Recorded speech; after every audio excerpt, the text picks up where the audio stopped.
Bismillahirrahmanirrahim. Assalamualaikum warahmatullahi wabarakatuh.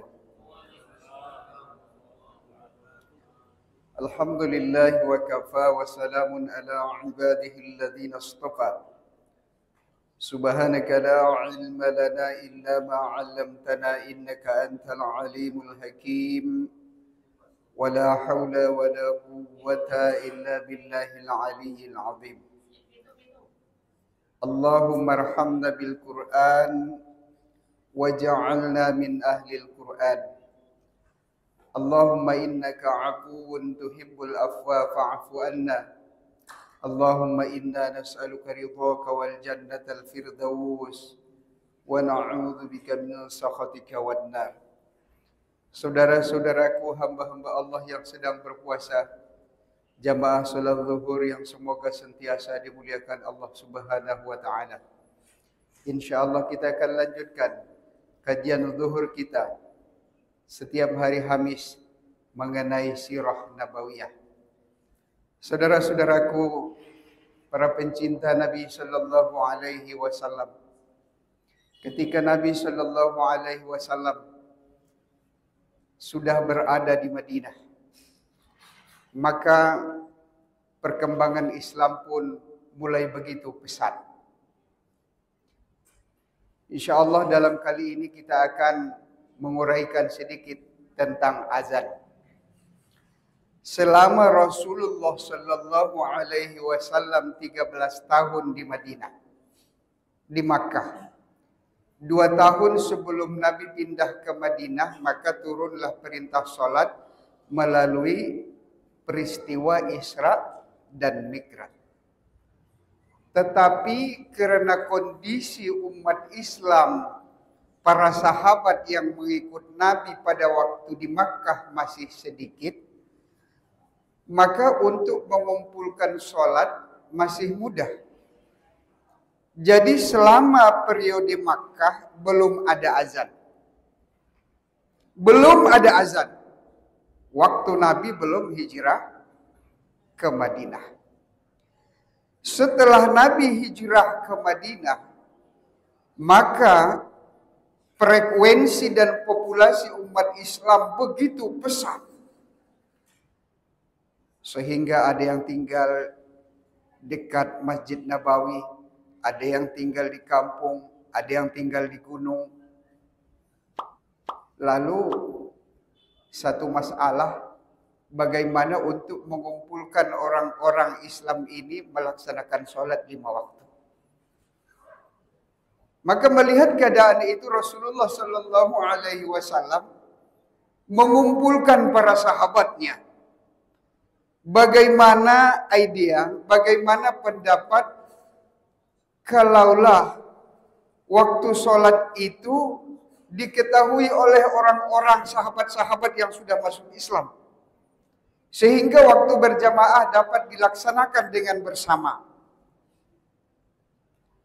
Satu orang sahabat usul, ya Rasulullah, saya ada usul. Apa? Kalau kita ini mau sholat, kita hidupkan api. Karena dulu belum ada elektrik, masih gelap. Suasana Makkah itu, Madinah itu gelap. Karena Masjid Nabawi itu juga dulu adalah bekas-bekas pohon kurma, penjemuran kurma, bahkan kuburan-kuburan lama yang tinggal di daerah itu. Saudara-saudara, ada yang kedua. Ya Rasulullah, usul saya kita tiupkan terompet, sehingga orang-orang di sekitar sini dapat berkumpul mengetahui bahwa itu waktu sholat. Ada pendapat yang ketiga, ya Rasulullah, kita bunyikan lonceng, kita ketok bel, kita ketok lonceng, sehingga orang-orang mendengar, oh itu waktu sholat telah masuk.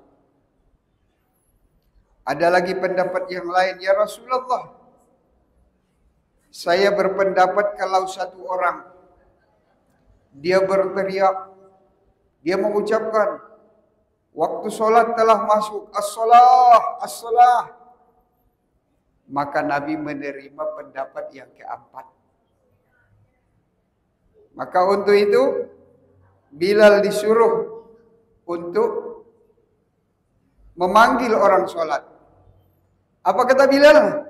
As-salatu jami'ah. Itu asalnya yang kita sebut-sebut dalam sholat tarawih, kadang-kadang mau sholat. As-salatu jami'ah. Itulah awal azan yang pertama. As-salatu jami'ah. Kalau kita jawab, as-salatu la ilaha illallah Muhammadur Rasulullah. Itu apa pula itu? Itu kita sholat karena Allah dan Rasulnya. Jadi azan yang pertama itu memanggil orang, as-salatu jami'ah. Itu azan yang pertama. Kenapa Bilal yang dipilih? Karena afdolnya dan tertibnya azan ini adalah orang yang paling lantang suaranya dan panjang suaranya. Itu afdol, walaupun badannya kecil. Tidak mesti orangnya besar. Yang penting suaranya besar.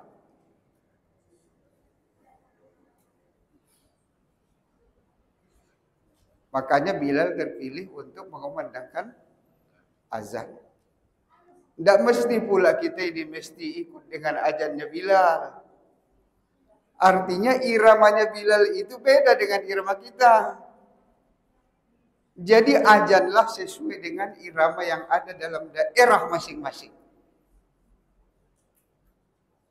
Saya dulu tahun-tahun sekitar 20-15 tahun ke belakang, saya dulu ada beberapa kali ke India sama Bangladesh. Kalau di sana itu azan, Allahu Akbar, Allahu Akbar. Memang itulah gaya mereka. Dan terakhirnya, La ilaha illallah. Tapi coba, sekarang ini sudah macam azan di Makkah. Coba kalau kita pergi Makkah, lihat. Yang pembersih Masjidil Haram banyak Bangladesh. Kerja di hotel banyak Bangladesh. Kerja di kebun banyak Bangladesh. Banyak India di pasar-pasar. Sekarang ini sudah berubah. Jadi yang tertibnya azan itu yang suaranya besar, suaranya panjang. Jadi tanggung jawab satu kampung, kalau ada di kampung itu kadang-kadang atu-atu saja yang azan. Hayya 'alas shalah. Itu tanggung jawab satu kampung itu.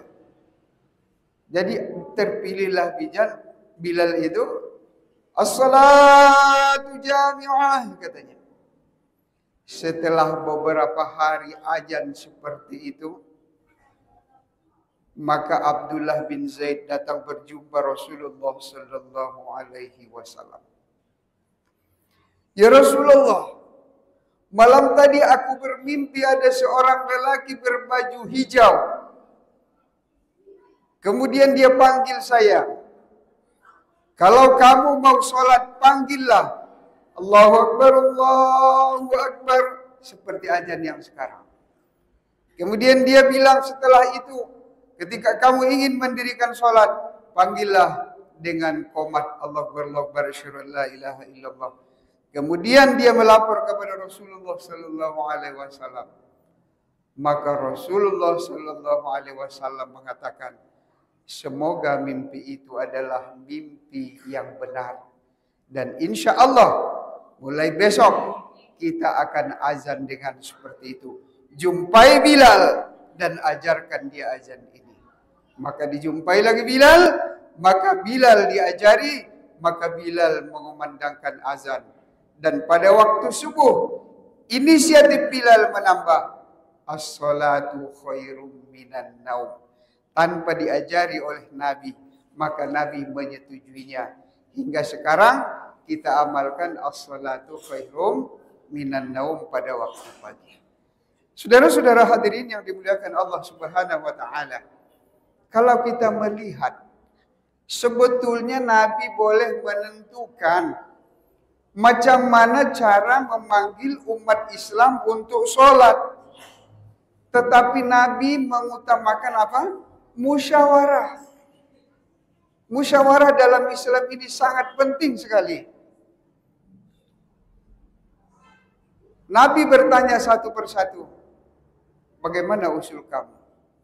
Jadi pentingnya musyawarah ini sampai dalam Al-Quran ada surah Asy-Syura. Surah artinya mengenai musyawarah. Pentingnya musyawarah ini. Walaupun Nabi boleh memberikan apa saja yang harus dilakukan untuk memanggil untuk orang sholat, tapi Nabi bermusyawarah. Maka turunlah keberkahan di balik musyawarah itu.